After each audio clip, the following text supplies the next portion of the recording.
बिस्मिल्लाहिर्रहमानिर्रहीम अस्सलाम वालेकुम संगियो बीक साबर साबरी तुहाडी सेवा च हाज़र है तुहाडे अपने पंजाबी चैनल दे नाल मैं नाज़रीन इस वक्त मौजूद हाँ ठट्टा आलिया अलमरूफ ठट्टा बाबे दा ये दरबार शरीफ है हज़रत बाबा गुरां दिता सरकार जिन्हां दा ये गुरां दिता आप दा लकब मशहूर होया ते नां सी मोहम्मद सालिम 22 मगर हर साल मेला जिहड़ा बड़े शान शान तरीके नाल इत्थे लगदा है। मलंग आउंदे ने, दुकानां लगदियां ने, बाहर बड़ा मेला भखदा है, महफिल समाह हुंदी है, कमो बेश 15-20 जुट कुआलां दे हुंदे ने।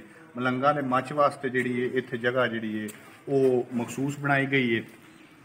इत्थे मलंगां दा मच लगदा है, मालन शाहियां का इत्थे जिहड़ा बहुत ज़्यादा मखलूक खुदा जिहड़ी है वो कट्ठी हुंदी है हर साल 21-22 मगर 6-7 दिसंबर 2 दिन जिहड़े ने मेले दे हुंदे ने। ते आओ तुहानूं भी जिहड़ा सरकार दे रोज़े पाक दा अंदर दा मंजर विखाईए नाले उत्थे जाके हाज़री पेश करनी।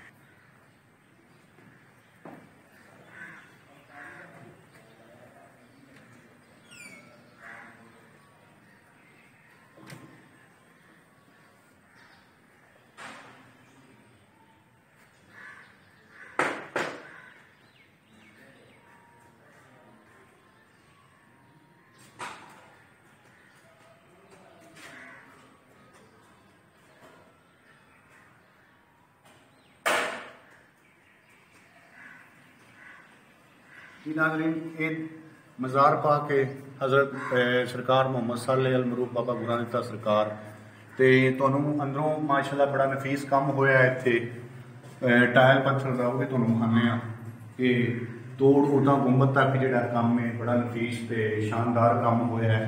जिहड़े इत्थे इस टाइम इंतजाम जिन्ना सांभिया है वो एक पिंड की पूरी कमेटी है जिहदे को 15-20 मैंबर ने वो जिहड़े सारा ये निज़ाम जिहड़ा है उन्होंने चला रहे हैं दरबार शरीफ का। ये निज़ाम जिहड़ा बड़े आला तरीके नाल चलदा है पिया ते इस कमेटी जिहड़ी है ये बड़े खूबसूरत तरीके नाल निज़ाम चला रही है। लंगर का बड़ा अच्छा इंतजाम हुंदा है मेले ते 21-22 मगर 6-7 दिसंबर में ठीक है।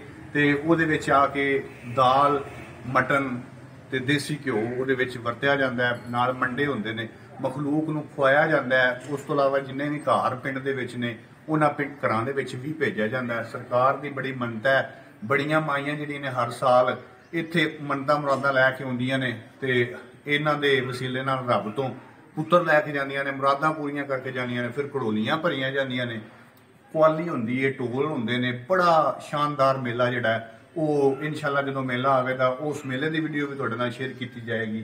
दरबार शरीफ के लांबे पासे मस्जिद जिहड़ी है बड़ी खूबसूरत बनाई गई है, बकायदा 5 वक्त जिहड़ी है इमाम साहब भी मौजूद ने, इत्थे नमाज का इनकाद बाजमात किया जाता है ठीक है। तो दरबार के अगर तुसीं देखो तो हाथे दे विच जिहड़ा वो खूबसूरत रंगां नाल बरामदे नूं भी सजाया गया, कलमा शरीफ लिखा गया ते बड़ा ही शानदार किस्म का जिहड़ा ना वो इंतजाम इत्थे मौजूद है। ये हाल है, छोटा जिहा हाल है, पिछे कमरे ने ते मेहमान जिहड़े ने मेले ते आउण वाले वो इहदे विच आके इत्थे जिहड़ा वो रहिंदे ने। अगे चलने आ तुहानूं दूसरे पासे जिहड़ा वो विखाने आ मजीद भी।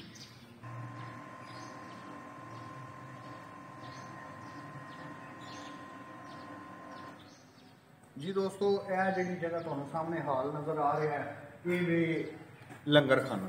इत्थे सफ़ा विछाइयां जांदियां ने ते सफ़ा विछा के जिहड़े मेले दे ज़ायरीन आउंदे ने, जिन्ने भी अकीदतमंद आउंदे ने, उन्हां नूं बाअदब तरीके नाल मुहज़्ज़ब तरीके नाल बिठा के सफ़ा दे उत्ते बिठा के ते इत्थे लंगर खुआया जांदा है। ते बाबा जी दे वक्त भी जिहड़ी है वो दरख्त मौजूद सी। हाल जिहड़ा बाद विच भी होया इस दरख्त नूं नहीं कटिया गया, इस दरख्त नूं वड्ढिया नहीं गया, ये विचों ही सुराख करके छत दिओ ते इस दरख्त नूं जिहड़ा वो कायम दायम रहन दिता गया। छत उन्हां को बुला लिया ते इस तो अगे चलिए ते बाबा गुरां दा सरकार दे जिहड़ा दरबार शरीफ दी बैक साइड ते जिहड़ा किचन मौजूद है, बोरची खाना जिथे सरकार का लंगर पकाया जाता है, रखा जाता है। इतों अगों ट्रेवां चला के बरतान का सिलसिला जिहड़ा वो शुरू हो जाता है। ਤੰਦੂਰ ਅੰਦਰ ਜਿਹੜੇ ਨੇ 2 ਤੰਦੂਰ ਮੌਜੂਦ ਨੇ ਤੇ ਇੱਥੇ ਜਿਹੜਾ ਪਕਵਾਈ ਦਾ ਸਿਲਸਿਲਾ ਜਿਹੜਾ ਨਾ ਉਹ ਇਸ ਸਾਈਡ ਤੇ ਸਾਰਾ ਮੇਲੇ ਦੇ ਦੌਰਾਨ ਜਿਹੜਾ 24 ਘੰਟੇ ਹੀ ਲੰਗਰ ਜਾਰੀ ਰਹਿੰਦਾ। ਪਿੱਛੇ ਕਮਰੇ ਬਣੇ ਨੇ ਜਿਹੜੇ ਮੁਰੀਦਾਂ ਨੇ ਖੁਦ ਬਣਾਏ ਨੇ। ਜਦੋਂ ਜਿਹੜੇ ਦੂਰ ਦੇ ਰਹਿਣ ਵਾਲੇ ਨੇ ਉਹ ਆ ਕੇ ਆਪਣਾ ਡੇਰਾ ਜਿਹੜਾ ਉਹ ਇਹਨਾਂ ਕਮਰਿਆਂ ਦੇ ਵਿੱਚ ਲਾਉਂਦੇ ਨੇ। ਤੇ ਜੇ ਅਗਰ ਤੁਹਾਨੂੰ ਥੋੜਾ ਜਿਹਾ ਅੱਗੇ ਦੂਸਰੀ ਸਾਈਡ ਤੇ ਵਿਖਾਈਏ ਤੇ ਉਹ ਜਿਹੜਾ ਦਰਬਾਰ ਸ਼ਰੀਫ ਨਜ਼ਰ ਆ ਰਿਹਾ ਹੈ ਉਹ ਸਾਈਂ ਹਰੀਮ ਸਰਕਾਰ ਰਹਿਮਤੁल्लाह अलैह ਦਾ ਹੈ, ਜਿਹੜੇ ਸਰਕਾਰ ਦੇ ਵੇਖਣ ਵਾਲੇ ਸਨ, ਬਾਬਾ ਗੁਰਾਂ ਸਰਕਾਰ ਦੇ ਤੇ ਆਪ ਦੇ ਗੱਦੀ ਨਸ਼ੀਨ ਸਨ। ਉਹਨਾਂ ਦਾ ਮਜ਼ਾਰ ਪਾਕ ਵੀ ਸਾਹਮਣੇ ਬਣਾਇਆ ਗਿਆ। ਉੱਥੇ ਵੀ ਅੱਗੇ ਕਮਰੇ ਨਾਮਦਾ ਸਿੰਘ ਜਿਹੜਾ ਉਹ ਮੌਜੂਦ ਹੈ। ਤੇ ਆਓ ਥੋੜਾ ਉਧਰ ਦੀ ਸੈਰ ਵੀ ਤੁਹਾਨੂੰ ਕਰਵਾਉਂਦੇ ਹਾਂ।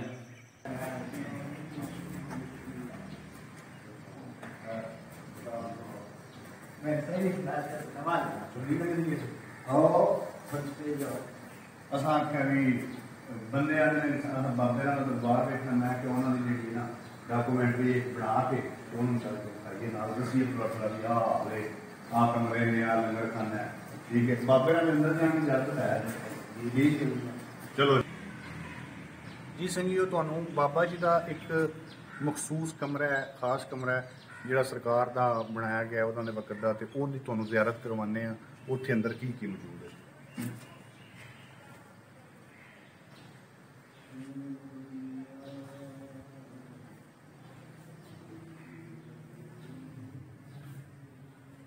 ਜੀ। ਨਾਜ਼ਰੀਨ, ਤੁਸੀਂ ਦੇਖ ਰਹੇ ਹੋ ਕਿ ਇਹ ਸਰਕਾਰ ਦਾ ਪਲੰਗ ਮੁਬਾਰਕ ਹੈ, ਹਜ਼ਰਤ ਬਾਬਾ ਗੁਰਾਂ ਸਰਕਾਰ ਦਾ ਪਲੰਗ ਮੁਬਾਰਕ ਹੈ। ਤੇ ਰੋਜ਼ ਜਿਹੜਾ ਸਰਕਾਰ ਦਾ ਹੁੱਕਾ ਜਿਹੜਾ ਉਹ ਬਹਾਇਆ ਜਾਂਦਾ ਹੈ। ਉਹਨਾਂ ਦੀ ਟੋਪੀ ਤੋਂ ਜਿਹੜਾ ਹੁੱਕੇ ਦੀ ਟੋਪੀ ਹੈ ਉਥੋਂ ਜਿਹੜੀ ਸੁਆਹ ਹੈ ਉਹਦੇ ਤੋਂ ਵੀ ਸ਼ਿਫਾ ਮਿਲਦੀ ਹੈ ਮਰੀਜ਼ਾਂ ਨੂੰ, ਮੰਨਤਾਂ ਮੁਰਾਦਾਂ ਪੂਰੀਆਂ ਹੁੰਦੀਆਂ ਨੇ।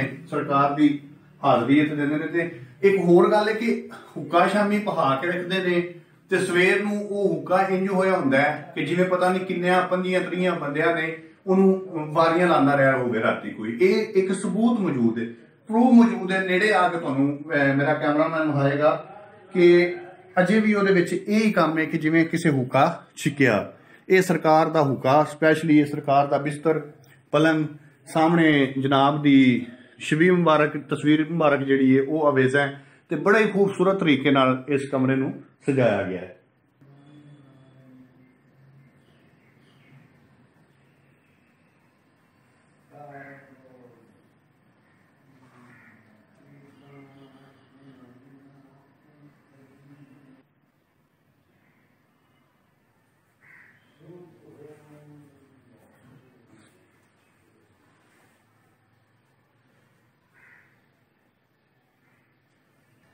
जी दोस्तों, ਇਹ ਜਿਹੜੀ ਜਗ੍ਹਾ ਹੈ ਇਹ ਬੜੀ ਤਾਰੀਖੀ ਜਗ੍ਹਾ ਹੈ। ਕਿਸ ਲਿਹਾਜ਼ ਨਾਲ ਕਿ ਸਨ 78 ਵਿੱਚ ਜਦੋਂ ਸਾਡੇ ਮਕਾਨਾਂ ਦਾ ਇਫਤਤਾਹ ਹੋਇਆ, ਉਦੋਂ ਬਖਸ਼ੀ ਸਲਾਮਤ ਜਿਹੜੇ ਸਨ ਉਹ ਆਏ, ਉਹਨਾਂ ਵੀ ਹਾਜ਼ਰੀ ਇੱਥੇ ਬਹਿ ਕੇ ਪੇਸ਼ ਕੀਤੀ। ਉਸ ਤੋਂ ਬਾਅਦ ਜਦੋਂ ਸਾਡੇ ਵਾਲਦ ਸਾਹਿਬ ਦੀ ਸ਼ਾਦੀ ਹੋਈ, ਉਹਨਾਂ ਦੇ ਵਲੀਮੇ ਤੇ ਮੇਰੇ ਲਈ ਸ਼ੇਰ ਲਈ ਗਾਏ, ਉਹ ਵੀ ਇੱਥੇ ਇਹੀ ਜਗ੍ਹਾ ਸੀ ਜਿੱਥੇ ਉਹ ਗਾਏ। ਤੇ ਇੱਥੇ ਉਹ ਜਿਹੜੀ ਜੋਗੀ ਨਾਲ ਜਾਣਾ ਜਿਹੜੀ ਬਹੁਤ ਜ਼ਿਆਦਾ ਮਸ਼ਹੂਰ ਹੋ ਗਈ ਮੇਰੇ ਲਈ ਸ਼ੇਰ ਦੀ, ਉਹ ਵੀ ਉਹਨਾਂ ਇਸ ਜਗ੍ਹਾ ਤੇ ਬਹਿ ਕੇ ਮਹਿਫਿਲ ਸਮਾਹ ਦਿਨ ਟਾਈਮ ਹੋਈ ਤੇ ਬੜੀ ਪਾਪੂਲਰ ਹੋਈ। ਤੇ ਆਓ ਹੁਣ ਤੁਹਾਨੂੰ ਬਾਬਾ ਜੀ ਦੀ ਖੂਹੀ ਦਾ ਜਿਹੜਾ ਥੋੜਾ ਜਿਹਾ ਨਜ਼ਾਰਾ ਕਰਵਾਉਂਦੇ ਆ। ਉਹਨਾਂ ਦੇ ਦੌਰ ਦੀ ਖੂਹੀ ਹੈ ਤੇ ਅੱਜ ਵੀ ਜਿਹੜੀ ਉਹ ਚੱਲ ਰਹੀ।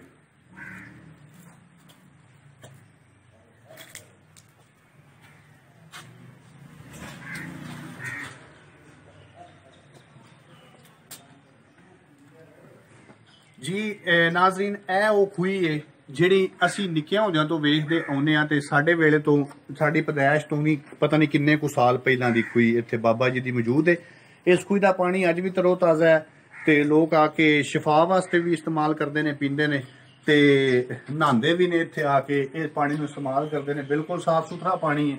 ਤੇ ਤੁਹਾਨੂੰ ਖੂਹੀ ਬਾਬਾ ਜੀ ਦੀ ਗੇੜ ਕੇ ਵਿਖਾਉਂਦੇ ਆ ਕਿ ਇਹ ਅੱਜ ਵੀ ਜਿਹੜੀ ਉਸ ਤਰੀਕੇ ਨਾਲ ਹੀ ਚੱਲ ਰਹੀ ਹੈ। अच्छा, ये ना खुई जी वो चलती है, लोग आके नहाते ने, नाल वाशरूम बड़े ने, इहदा पानी जिहड़ा है उधर जाता है वाशरूम वाल ते लोग इस पानी नूं इस्तेमाल करते हैं। जी दोस्तों, एक वाकया मैनूं याद आउंदा पिया सरकार दा, बाबा गुरां सरकार दा, कि इत्थे नाल पिंड कोट सतार, उत्थे रस्ते दे विच लोग खूही कढ रहे सन ਤੇ ਖੂਹੀ ਕੱਢਦੇ ਜਾਂਦੇ ਸਨ ਪਰ ਬੜੀ ਡੂੰਗੀ ਜਿਹੜੀ ਉਹਨਾਂ ਕੱਢ ਲਈ ਤੇ ਲੇਕਿਨ ਥੱਲਿਓਂ ਖੂਹੀ ਦਾ ਪਾਣੀ ਜਿਹੜਾ ਨਾ ਉਹ ਨਹੀਂ ਸੀ ਆਉਂਦਾ ਪਿਆ। ਤੇ ਸਰਕਾਰ ਹਜ਼ਰਤ ਬਾਬਾ ਗੁਰੂ ਨਾਨਕ ਸਰਕਾਰ ਦਾ ਉੱਥੋਂ ਗੁਜ਼ਰ ਹੋਇਆ ਤੇ ਆਪ ਨੇ ਫਰਮਾਇਆ ਕਿ ਯਾਰ ਬਾਬੇ ਨੂੰ ਚੁੱਕ ਕੇ ਵਿੱਚ ਸੁੱਟੋ, ਬਾਬੇ ਨੂੰ ਚੁੱਕ ਕੇ ਵਿੱਚ ਸੁੱਟੋ। ਉਹਨਾਂ ਆਖਿਆ ਪਤਾ ਨਹੀਂ ਕੀ ਗੱਲ ਇਹਦੇ ਚ ਹਕੀਕਤ ਕੀ, ਉਹਨਾਂ ਫੜ ਕੇ ਬਾਬੇ ਨੂੰ ਜਿਹੜਾ ਖੂਹੀ ਦੇ ਵਿੱਚ ਸਿੱਟਿਆ। ਉਸ ਖੂਹੀ ਦਾ ਪਾਣੀ ਜਿਹੜਾ ਫੌਰਨ ਨਿਕਲ ਆਇਆ, ਪਾਣੀ ਉੱਪਰ ਆ ਗਿਆ ਤੇ ਬਾਬੇ ਦੀ ਕੋਈ ਨਾ ਲੱਭਣ। ਫਿਰ ਆ ਕੇ ਬਾਬੇ ਦੇ ਜਿਹੜੇ ਨੇ ਉੱਥੋਂ ਨਾ ਖੂਹੀ 'ਚ ਸੁੱਟਿਆ ਤੇ ਬਾਬੇ ਦੀ ਇੱਥੋਂ ਆ ਕੇ ਆਪਣੀ ਖੂਹੀ ਦੇ ਵਿੱਚੋਂ ਨਿਕਲ ਕੇ ਨਹਾ ਕੇ ਤੇ ਲੱਗੇ ਜਾਣ। ਜਦ ਬਾਬਾ ਕਿਤੇ ਗਿਆ ਜੇ ਹੁਣ ਖੂਹੀ 'ਚੋਂ ਨਹਾ ਕੇ ਨਿਕਲਿਆ ਤੇ ਬੜਾ ਹੀ ਦਿਲਚਸਪ ਵਾਕਿਆ ਸਰਕਾਰ ਦੀ ਕਰਾਮਤ ਸੀ ਜੀ। ਸੰਗੀਓ, ਉਮੀਦ ਕਰਨਾ ਕਿ ਅੱਜ ਦੀ ਵੀਡੀਓ ਜਿਹੜੀ ਕਿ ਛੋਟੀ ਜਿਹੀ ਦਸਤਾਵੇਜ਼ੀ ਫਿਲਮ ਬਣ ਗਈ ਰੂਪ ਬਾਬਾ ਗੁਰੂ ਨਾਨਕ ਸਰਕਾਰ ਠੱਟਾ ਆਲੀਆ ਦੇ ਵਿੱਚ ਆ ਕੇ ਤੁਹਾਨੂੰ ਪਸੰਦ ਆਈ ਹੋਵੇਗੀ। ਪਸੰਦ ਆਵੇ ਤੇ ਲਾਈਕ ਕਰੋ, ਸ਼ੇਅਰ ਕਰੋ ਸੰਗੀਆਂ ਦੇ ਨਾਲ ਤੇ ਚੈਨਲ ਨੂੰ ਜ਼ਿਆਦਾ ਤੋਂ ਜ਼ਿਆਦਾ ਸਬਸਕ੍ਰਾਈਬ ਕਰੋ। ਵੀਕ ਸਾਬਰ ਸਾਬਰੀ ਨੂੰ ਇਜਾਜ਼ਤ ਦਿਓ। ਰੱਬ ਰੱਖ।